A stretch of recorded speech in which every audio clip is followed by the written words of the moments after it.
तो रात को फ़ोटोशूट कराने के बाद हम लोग चले गए थे सोने के लिए। देन सुबह 4 बजे उठ के मैंने सरिता को रेडी किया और आ गए थे हम यहाँ पे। यहाँ पे हो रहा था कन्यादान। देन कन्यादान के बाद पंडित जी तैयारी कर रहे थे बेदी में जाने की और हम कुछ टाइम बाद बेदी में चले गए और यहाँ पे स्टार्ट हो गई है पूजा।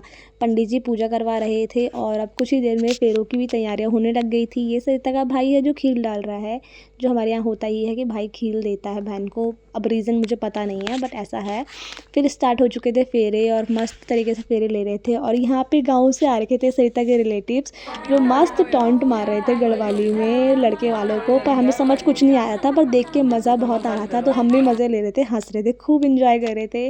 और देखते ही देखते दूसरा फेरा फिर तीसरा फेरा ऐसे होने लग गए थे। और ये थी दीप्ति दी जो नीचे के फूल उठा उठा के हम मेरे पे फेंक रही थी कि ले तू भी लेवल फूल। मैंने कहा मुझे नहीं चाहिए। तो ऐसे आपस में मजाक कर रहे थे हम लोग। सभी भाई बहन नीचे बैठे हुए थे और ये पीछे मम्मी लोग हैं हमारे, वो सब ऊपर बैठे हुए हैं चेयर में। और ये हूँ मैं एंड ये है मेरी फ्रेंड जिसकी शादी हो रही है।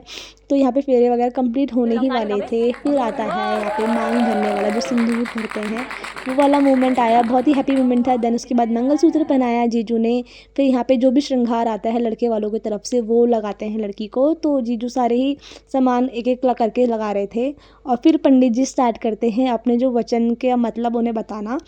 मस्त अच्छे से बहुत ही अच्छे तरीके से वो समझा रहे थे। हमें बहुत मज़ा आ रहा था सुनने में और मैं पहली बार ऐसा एंजॉय कर रही थी। मैंने कभी सुना नहीं है ऐसे। मैंने एक ही बार अटेंड की थी शादी, उस टाइम मैं बहुत छोटी थी और अपने फ्रेंड की शादी में ही मैंने ये वचन के मतलब सुने हैं। तो यहाँ पे वो मोमेंट हुआ। देन उसके बाद तिलक लगाते हैं, मिठाइयाँ खिलाते हैं एक दूसरे को, वो सारा हुआ।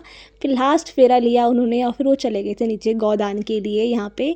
फिर यहाँ पे उन्हें बैठाया। फिर हम गाय वाय लेने चले गए थे भाई लोग। फिर वो गाय वगैरह लेके आए और फिर यहाँ पे तैयारी हो रही है गौदान की। तब तक गाय भी आ चुकी थी यहाँ पे, बड़ी मुश्किल से हमसे लेके आए थे। एक गाय तो भाग चुकी थी, एक बाछी, फिर दूसरी बाछी लाए। फिर यहाँ पे गौदान की स्टार्टिंग हो चुकी है। ये सारे मामा लोग हैं उसके। गौदान के बाद यहाँ पे दूल्हा दुल्हन बैठे हुए थे एंड यहाँ पे जितनी भी रिलेटिव्स उनके गिफ्ट्स वगैरह या तिलक मिठाई वगैरह लगानी होती है वो यहाँ पे लगाते हैं। फिर हो चुकी थी विदाई। विदाई की मैं व्लॉग बना नहीं पाई। विदाई के टाइम पे मैं व्लॉग नहीं बना पाई गाइस।